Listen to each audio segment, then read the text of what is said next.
መሬት ላይ የወደቀ ሀብትን ቢኖር አይቶ መለየት ይቻላል? ልክ ብለህ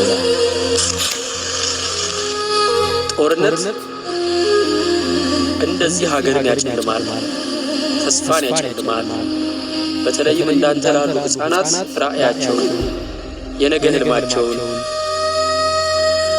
የልጅነት የመቦረቂያ ዕድሜያቸውን ሁሉን ነገር ያጨልማል።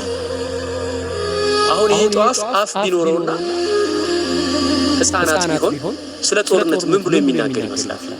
ጦርነቱ ሰላም አብዮት ሰላምን ማግኘት የምንችለው እስከ ዛሬ የተበደልነውን ይቅር ማለት ስንችል በአዲስ መንፈስ በአዲስ ምዕራፍ ለመጓዝ ዝግጁ ስንሆን ብቻ ነው።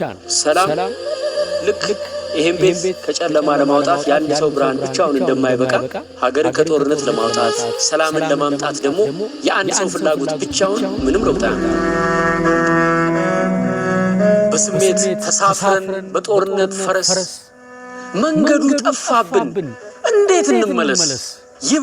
ይበል ብለን መስሎን ብሎ የሚተው ብንለው ብንሰራው ብንስብ ብንጎትተው ለካ ጥይት ሲጮህ ሲተኮስ እሩምታ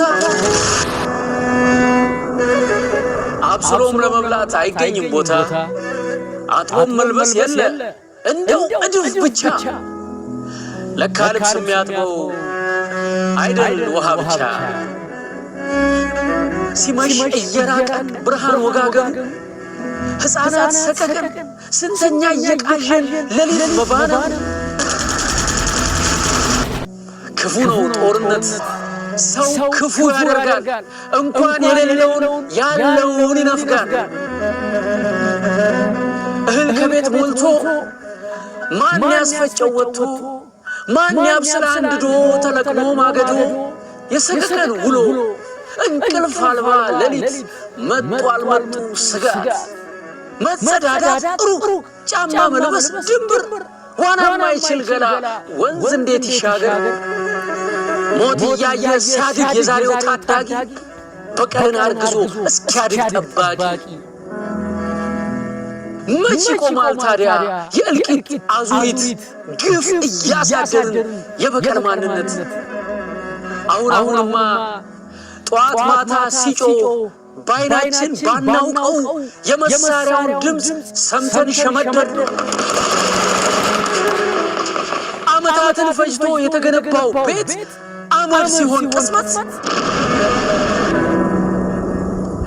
20-30 ዓመት እናት አሳድጋ እንዲህ ጥርሷን ነክሳ ድንገት ሲሞትባት ሳትቀብር ሬሳ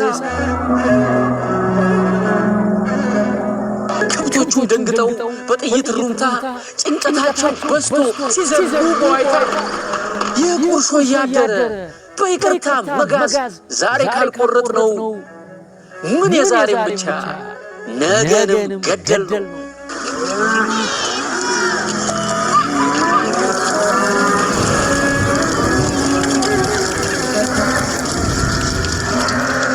አይናችን እያየ የጦርነቱ ጦስ ምን እንዳደረገን እልማን ገብቶ እንዴት እንታረቅ? እሺ ወዴት ይለቅ? ፍጻሜው ምንድን ነው? ሁላችንም ደቀን ልባችን ቂም ጠግቦ ስናልቅ ነው የሚያልቀው። አረ በቃን ውጊያ፣ በቃን የሞት ጉዞ፣ ዘላለም የምትኖር ክብርት ነፍስ ይዞ። ምክንያቱም እኛ ግጭት የሰለቸን ሞት ያንገሸገሸን ሰላም የናፈቀን ስተት ያስተማረን መፋቀር ያማረን የአንድ እናት ልጆች ኢትዮጵያውያን።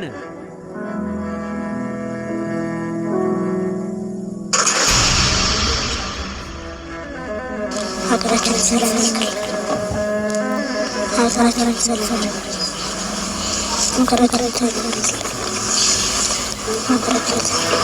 ሀገራችን ሰላም ያርግልን።